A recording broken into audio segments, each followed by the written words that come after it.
नमस्कार, मैं वीरेंद्र मौर्य। साथियों, आज का हमारा ये वीडियो 26 जनवरी के राष्ट्रीय पर्व के उपलक्ष्य में है। आप सबसे मैं आज चर्चा करूंगा कि 26 जनवरी क्यों मनाया जाता है। और हमारे बहुत सारे साथी इस कन्फ्यूजन में रहते हैं कि हमारा देश आज़ाद हुआ था। आपको इस देश में बहुत सारे बैनर, होर्डिंग और उन लोगों के द्वारा जो बड़े बड़े संवैधानिक पदों पर हैं उनके द्वारा कई बार होर्डिंग ऐसी दिख जाती है मार्केट में आपको, जिसमें वो लोग लिखे होते हैं 15 अगस्त को लिख देंगे गणतंत्र दिवस और 26 जनवरी को लिख देंगे स्वतंत्रता दिवस।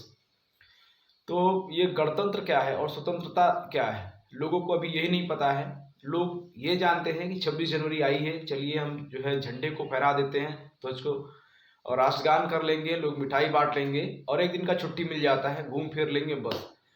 और ज़्यादातर लोग उसमें से ये कहेंगे कि भाई आज हमको आज़ादी मिली थी। लोगों को ये पता नहीं है कि 26 जनवरी को क्या हुआ था। 26 जनवरी को ऐसा क्या हुआ कि हम इस दिन को राष्ट्रीय पर्व के रूप में मना रहे हैं। तो आइए आज मैं उस पर चर्चा करता हूँ, 26 जनवरी को क्या हुआ था और किस लिए हम 26 जनवरी को राष्ट्रीय पर्व के रूप में मनाते हैं। तो साथियों, सबसे पहले मैं आप सबको बताना चाहता हूँ कि 26 जनवरी सन 1950 को हमारे देश का जो संविधान है उसको अंगीकार किया गया था। और वो संविधान दुनिया का सबसे बेहतरीन, सबसे बड़ा लिखित संविधान है। हमारा संविधान, हम सबको गर्व होना चाहिए कि हमारे देश में ऐसा संविधान है जो पूरी दुनिया का सबसे बड़ा लिखित संविधान है। हमसे बड़े देश भी हैं दुनिया में, लेकिन हमारा संविधान सबसे बेहतरीन और सबसे बड़ा है, तो हम सबको प्राउड फील होना चाहिए। तो साथियों, हमारा जो संविधान है उसको सबसे पहले उस पर जो है राष्ट्र का सर्वोच्च कानून बनाने वाली संविधान सभा की पहली बैठक 9 दिसंबर 1946 को हुई थी। इसकी बैठक हुई, उसके बाद से फिर संविधान निर्माण के लिए 6 समितियां बनाई गई, 6 समितियों का निर्माण हुआ। और संविधान को तैयार करने में जो अनुमानित खर्च है लगभग 1 करोड़ रुपए इसमें खर्च हुआ। और संविधान को तैयार करने में जो लोग थे, संविधान को तैयार करने के लिए संविधान सभा में 389 सदस्य थे, जिनमें से 292 राज्य प्रतिनिधि, 93 रियासत प्रतिनिधि थे और 4 देश की प्रमुख रियासतों जैसे दिल्ली, अजमेर, मेवाड़, कुर्ग और ब्रिटिश बलूचिस्तान थे। 448 अनुच्छेद, 12 अनुसूची, 5 परिशिष्ट और 100 संशोधनों के साथ दुनिया का सबसे बड़ा लिखित संविधान हमारा जो भारतीय संविधान है। और इसमें 6 समितियां थीं और संविधान सभा को इसे पास करने में 2 साल 11 महीने 18 दिन का समय लगा। और इस संविधान को जो 6 समितियां थी, 6 समितियों में जो ड्राफ्टिंग कमेटी थी, सबसे महत्वपूर्ण ड्राफ्टिंग कमेटी, हालांकि सभी समितियां महत्वपूर्ण थी, सबका अपना काम था। तो इसमें जो ड्राफ्टिंग कमेटी थी उसमें उसके जो अध्यक्ष थे doctor B are Ambedkar ji उसके अध्यक्ष थे, गोविंद वल्लभ पंत सदस्य थे, के एम मुंशी सदस्य थे, अलादी कृष्णा स्वामी अय्यर सदस्य थे, ए एन गोपाल स्वामी अय्यर सदस्य थे, अयंगर सदस्य थे, बी एल मित्तर, मोहम्मद सादुल्लाह, डीपी खेतान। बाद में बी एल मित्तर के इस्तीफा दे देने और डीपी खेतान की मृत्यु हो जाने के बाद उनकी जगह माधवराव और टी कृष्णामाचारी ने ली। तो साथियों, उसके बाद से जो हमारे संविधान में, चूंकि दुनिया का लिखित संविधान है, तो हमारे जो संविधान में दुनिया के बहुत सारे देशों की अच्छी अच्छी चीज़ों को उसमें जोड़ा गया। तो हमारे देश की जो संसदीय प्रणाली है, संसदीय विशेषाधिकार है, विधि का शासन, संविधान तथा विधानमंडल की प्रक्रिया, इसको ब्रिटेन से लिया गया। जो ब्रिटेन का संविधान था वहाँ से इसको लिया गया। फिर सर्वोच्च न्यायालय का संगठन, प्रस्तावना का विचार, विधि का समान संरक्षण और उपराष्ट्रपति का पद, मौलिक अधिकार, ये यूएसए से लिया गया, अमेरिका से लिया गया। और राष्ट्रपति द्वारा सभा में 12 सदस्यों का मनोनयन, राज्य के नीति निदेशक तत्व, इसको आयरलैंड से लिया गया। संघात्मक शासन व्यवस्था, राज्यपाल की व्यवस्था और अवशिष्ट शक्तियां, इसको कनाडा से लिया गया। राज्यों का संघ, ये भी कनाडा से लिया गया। और समवर्ती सूची ऑस्ट्रेलिया से, आपात उपबंध जर्मनी से, संविधान संशोधन दक्षिण अफ्रीका से, गणतंत्र फ्रांस से, विधि द्वारा प्रस्तावित प्रक्रिया जापान से, प्रस्तावना की भाषा ऑस्ट्रेलिया से, मूल कर्तव्य सोवियत संघ से, 3 सूचियों की व्यवस्था केंद्र राज्य व समवर्ती सूची 1935 के अधिनियम से लिया गया है। तो साथियों, इतना बेहतरीन संविधान जो है हमारे देश का, उसको रखा कहाँ गया है? दुनिया का सबसे बेशकीमती हीरा है, और इस हीरे को रखा कहाँ गया है? संविधान की जो लाइब्रेरी है उसको, उसमें रखा गया है। इसका जो सुरक्षा चक्र है, पैरामिलिट्री फोर्स है, संसदीय सुरक्षा स्पेशल गार्ड, 3 कमरे, तहखाना, बड़ा सा ट्रंक और 7 ताले उसमें लगे हुए हैं। इतनी सुरक्षा के बीच हमारे इस देश के संविधान को रखा गया है। तो साथियों, हमारा जो संविधान है उसको जब हमारे देश में लागू किया गया, चूंकि हमारा देश तो 1947 15 अगस्त को यह देश आज़ाद हो गया था, स्वतंत्र हो गया था, लेकिन किसी भी देश को आज़ाद होना और उसको सिस्टमेटिक ढंग से चालू करना, चलाना, उस देश को बहुत अंतर होता है। जो देश व्यवस्थित ढंग से नहीं चलते हैं, संवैधानिक ढंग से नहीं चलते हैं, जिनका कोई कानून नहीं होता है, नियम नहीं होता है, वो देश धीरे धीरे खत्म हो जाते हैं।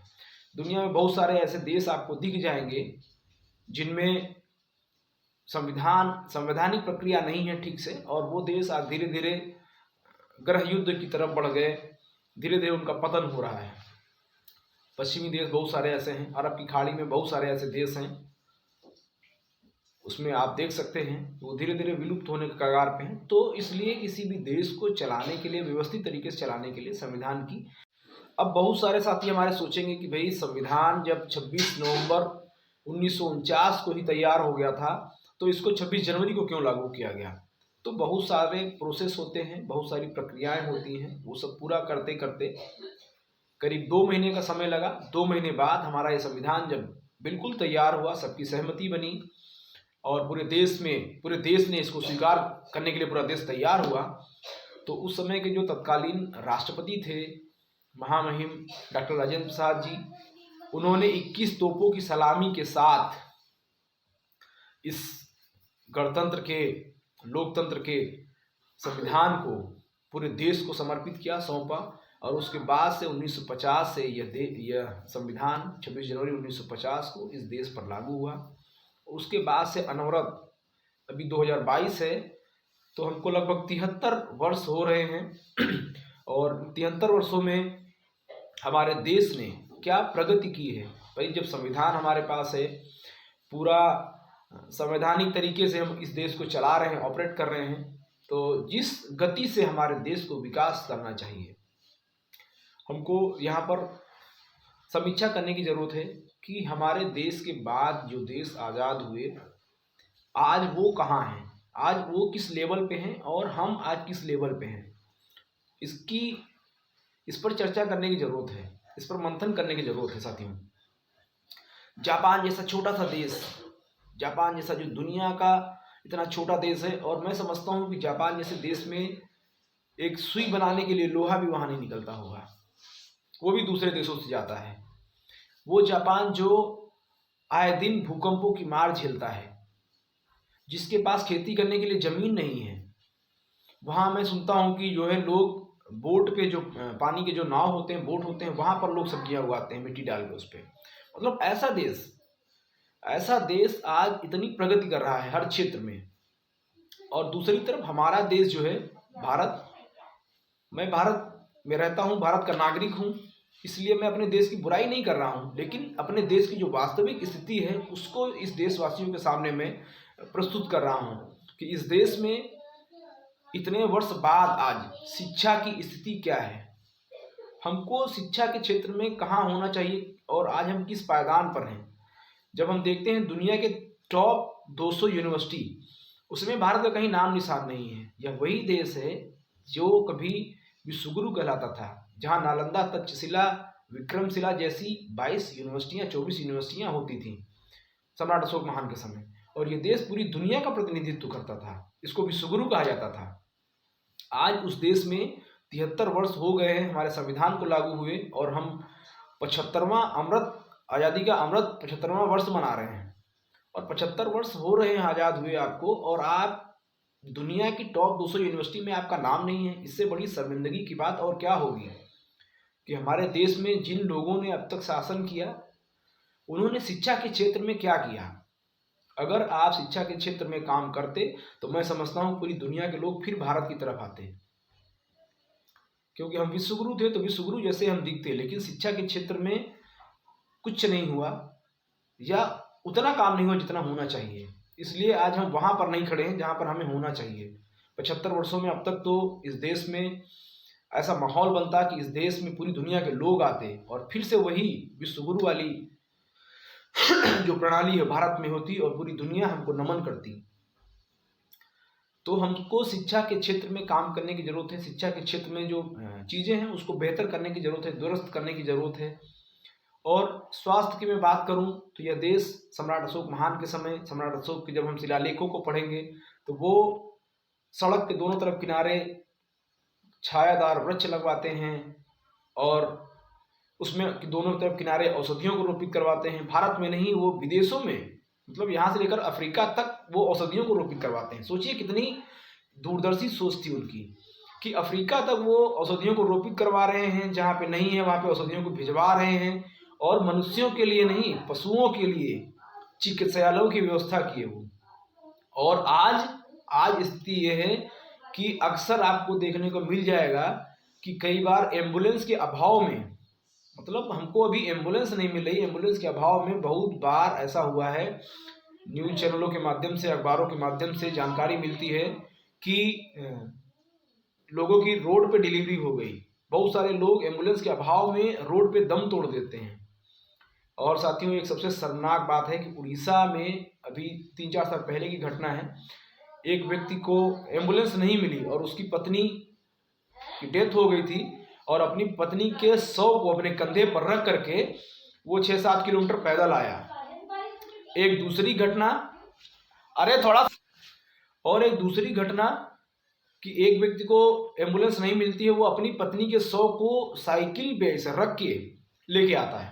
तो सोचिए इस देश में कैसा, हम कहाँ पहुँच गए हैं। मतलब इस देश में 75 वर्षों में हमको कहाँ होना चाहिए और स्वास्थ्य के मामले में हम आज कहाँ हैं। जो देश दुनिया को औषधि बांटता था, जो देश दुनिया के खुशहाली के लिए, दुनिया की संपन्नता के लिए इतना काम करता था, जिस देश के शासक अफ्रीका तक औषधियों को भिजवाते थे, आज उस देश में मनुष्यों का ये हाल है। पशु पक्षियों जानवरों की तो बात छोड़िए। तो हमको कहाँ होना चाहिए, आज हम कहाँ हैं। इसी तरह से रोजगार की अगर हम बात करें, क्योंकि किसी भी देश को चलाने के लिए शिक्षा, स्वास्थ्य, रोजगार बहुत महत्वपूर्ण होते हैं। तो किसी भी देश को चलाने के लिए अब जब रोजगार की हम बात करते हैं तो आप चले जाइए कतर जैसा जो छोटा सा देश है दुनिया का, वहां पर आप जब डाटा उठा के देखेंगे तो 7 लाख इंडियन वहां पे नौकरी कर रहे हैं। मतलब इंडिया के करोड़ों लोग आउट ऑफ इंडिया काम कर रहे हैं। और 2 साल पहले पूरी दुनिया में जो इनकम करके अपने देश को पैसा भेजते हैं उसमें से भारत 1 नंबर पे था। कुछ लोग इस पे गर्व कर रहे थे कि भाई भारत के लोगों ने सबसे ज़्यादा पैसा भेजा इंडिया में। लेकिन ये गर्व का विषय नहीं है साथियों, ये शर्मिंदगी का विषय है कि आप अपने देश में लोगों को रोजगार नहीं दे पा रहे हैं, इसलिए आपके लोग पलायन कर रहे हैं, दूसरे देशों में जा रहे हैं। करोड़ों लोग भारत के जो विदेशों में हैं, भारत से बाहर रह रहे हैं, अपना परिवार चलाने के लिए, अपना घर परिवार सब कुछ छोड़ के, देश को छोड़ के दूसरे देशों में नौकरी कर रहे हैं। क्यों कर रहे हैं?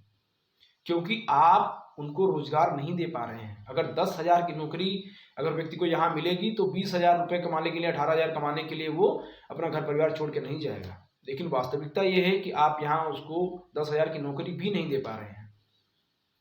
तो ये सब चीज़ों पे काम करना होगा, हमारी सरकारों को सोचना होगा, हमारे नागरिकों को भी सोचना होगा। इस देश की जिम्मेदारी नागरिकों को सोचना होगा कि हमको जो सरकारें शिक्षा, स्वास्थ्य, रोजगार पर बेहतर कर रही हैं, ऐसे लोगों को प्रमोट करना है राजनीति में, ऐसे लोगों को आगे बढ़ाना है, ना कि जो लोग धर्म के नाम पर धार्मिक उन्माद इस देश में पैदा करके देश का माहौल बिगाड़ के और इस देश में संविधान के राज नहीं किसी और दूसरी व्यवस्था का शासन लाना चाहते हैं। ऐसे लोगों से सावधान रहने की जरूरत है आपको।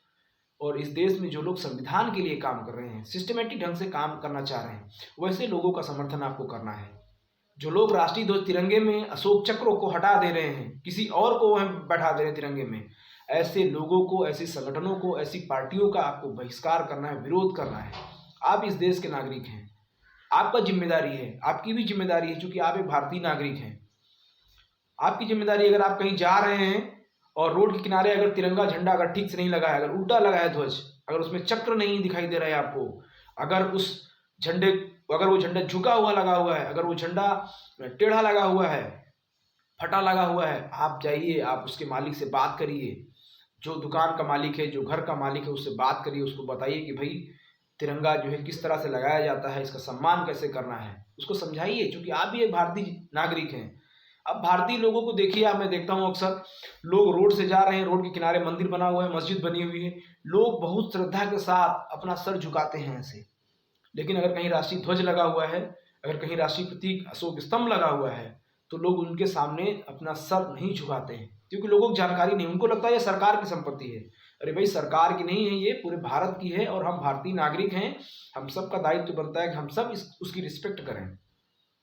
आप मंदिर के सामने जाएंगे, आप तो आप जूते उतार देते हैं बिना कहे, सीढ़ियों के बाहर ही जूते उतार देते हैं। मस्जिद के बाहर जाएंगे, जूते चप्पल आप बाहर उतार देंगे, ये आपको याद है।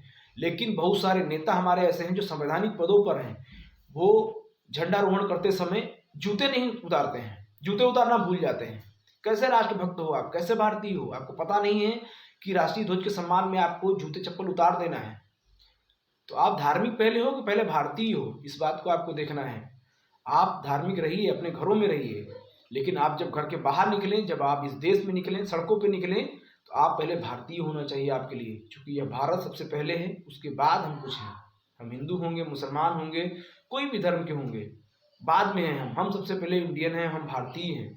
तो इसलिए हम सबकी जिम्मेदारी है कि हमारे राष्ट्रीय प्रतीक जो हैं उनका सम्मान करें और ऐसे लोगों को राजनीति में प्रमोट करें जो शिक्षा, स्वास्थ्य, रोजगार पर काम करते हैं, शिक्षा, स्वास्थ्य, रोजगार के लिए युवाओं को अवसर दे रहे हैं। ऐसे लोगों को प्रमोट करें जो लोग धार्मिक उन्माद का माहौल बना करके इस देश की शिक्षा, स्वास्थ्य, रोजगार को और पीछे ढकेलना चाहते हैं। ऐसे लोगों का हम बहिष्कार करें, ऐसे लोगों का विरोध करें। और साथियों, आप लोगों ने इस वीडियो को ध्यान से देखा, अंत तक देखा, इसके लिए बहुत बहुत साधुवाद, धन्यवाद। और अगर आप लोग हमारे YouTube चैनल पर नए हैं तो हमारे YouTube चैनल को सब्सक्राइब कर लीजिए। और अगर ये वीडियो आपको अच्छा लगा है तो लाइक, कमेंट, शेयर जरूर करें इस वीडियो को और अधिक से अधिक लोगों तक पहुँचाएँ। तो इसी के साथ आप सभी को जय भारत।